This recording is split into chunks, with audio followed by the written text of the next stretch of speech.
দর্শক, এই মুহূর্তে নোয়াখালীতে আছেন সহকর্মী মুশফিকুর রহমান। বন্যা পরিস্থিতির সবশেষ খবর জানাচ্ছেন তিনি। কবিরহাটের অনেকটা ভেতরে চলে এসেছি। যে গ্রামটায় দাঁড়িয়ে আছি, এই গ্রামের এমন কোনো ঘর নেই যেখানে পানি ঢোকেনি। কোনো ঘরে হাঁটু সমান, কোনো ঘরে কোমর সমান পানি। এতে কম পানি যেমন যে ঘরগুলোতে উঠেছে, সেই ঘরগুলোও এরকম ডুবে গেছে। দেখতে পাচ্ছেন এখানকার শিশু যারা আছে বা একটু বয়সে কম, তাদের অনেক ক্ষেত্রে ঘরে আটকে রাখা যাচ্ছে না।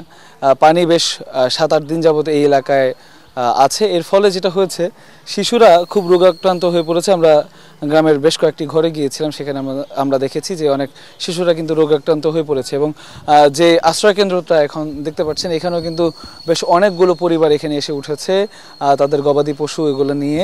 এবং এই আশ্রয় কেন্দ্রগুলোতে সংকট কিন্তু দেখা দিয়েছে চাল ডাল বা রান্না করা যে খাবার, সেগুলোর। শুকনো খাবার খেতে খেতে এদের অবস্থা খুবই খারাপ। এবং এখানে আমরা এখন যে খবরটা পেয়েছি, এখানে শুকনো খাবারও কিন্তু কমে আসছে। এবং শুধু তাই না, এই আশ্রয় কেন্দ্রগুলোতেও কিন্তু এগুলোর সামনে কিন্তু পানি উঠে গেছে। এবং আর যদি পানি বাড়ে, এখানে আর 1 ফুট পানি বাড়লে কিন্তু আশ্রয় কেন্দ্রের ভেতরে পানি ঢুকে যাবে।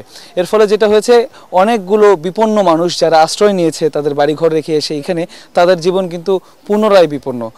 এর ফলে তারা যেটা জানিয়েছেন আমাদেরকে, যে দ্রুত যদি পানি কমে না যায় তাহলে সংকট আরও বাড়ার সম্ভাবনা রয়েছে। এবং গ্রাম দিকগুলোতে কিন্তু আরও বেশি মানুষ পানিবন্দী হয়ে তাদের ঘরে আটকা পড়ে রয়েছে এবং তাদের কাছে দ্রুত ত্রাণ সেবা পৌঁছে দেওয়া জরুরি বলে তারা আমাদেরকে জানিয়েছেন।